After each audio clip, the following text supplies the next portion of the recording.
Hello மக்களே, நான் உங்க இன்னைக்கு கல்லிங்கமோட 4வது எபிசோடான பெர்ஃபெக்ட் ப்ரிப்பரேஷன் இந்த தலைப்பை தான் இன்னைக்கு நம்ம அனலைஸ் பண்ண போறோம். இந்த தலைப்பு பின்னாடி ஒரு பெரிய சோகமான ஸ்டோரியே இருக்கு. அந்த ஸ்டோரியை பேஸா வச்சு தான் அந்த எபிசோடே மேக் பண்ணியிருப்பாங்க. அந்த ஸ்டோரி என்னன்னு பார்த்துடலாமா? த ஃபோக் டெய்ல், வாத்துகளின் பயணம். பழங்காலத்து கதையில வர்ற ஒரு வாத்து நீண்ட தூரம் ஒரு லாங் ஜேர்னி எடுக்குதுன்னா ரீட் ஒரு நாணல் குச்சியை கவிட்டு போகும்.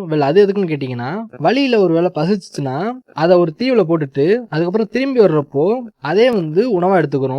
இப்படி நாணலோட கிளம்புற வார்த்தை தான் பர்ஃபெக்ட்லி ப்ரிப்பேர்னு சொல்லுவோம். ஆனா சோகமான உண்மை என்னன்னா, ஒருவேளை அந்த தீவுல நிறைய நாணல் குச்சி அப்படியே கிடந்துச்சுன்னா அதோட அர்த்தம் என்னன்னா, அப்படி போன வாத்துக திரும்பி வரவே இல்லை, அதாவது இறந்துருச்சுங்க. இந்த ஸ்டோரியில மாக்கி மாய 2 வார்த்தை எடுத்துக்கலாம். ஜுஜுட்சு உலகத்துல மாக்கியும் மாயும் 2 பேருமே தனித்தனியா இருந்தாலும் பிரபஞ்சத்தோட கண்ணுல அவங்க 2 பேருமே ஒரே ஆள் தான்.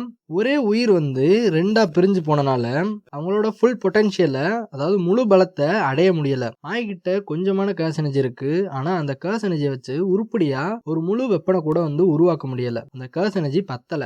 அதே மாக்கி கிட்ட வந்தோம்னா, மாக்கி கிட்ட உடல் பலம், அந்த சூப்பர் ஹியூமன் ஸ்ட்ரென்த் இருக்கு. ஆனா ஜுஜுட்சு உலகத்துல 2 பேருமே ஒரே ஆளா கன்சிடர் பண்றதுனால அந்த ஒரு துளி அந்த கர்ஸ் எனர்ஜியும் அவரோட ஃபுல் பொட்டன்ஷியல் ஹெவன்லி ரெஸ்ட்ரிக்ஷனை தடுக்குது. இந்த கதையில மாக்கி கிட்ட கொடுத்த அந்த நாணல், மாய் சாகும்போது தான் எல்லாத்தையும் எடுத்துட்டு போறேன், அந்த கொஞ்சம் இந்த கர்ஸ் எனர்ஜியை எடுத்துட்டு போறேன்னு சொல்லிட்டு இறந்துருப்பான். இந்த இடத்துல மாய் இறந்தது அந்த வாத்து திரும்பி வராத மாதிரி ஒரு சோகமான விஷயம். ஆனா மாக்கிக்காக அந்த நாணலை விட்டுட்டு போறான்.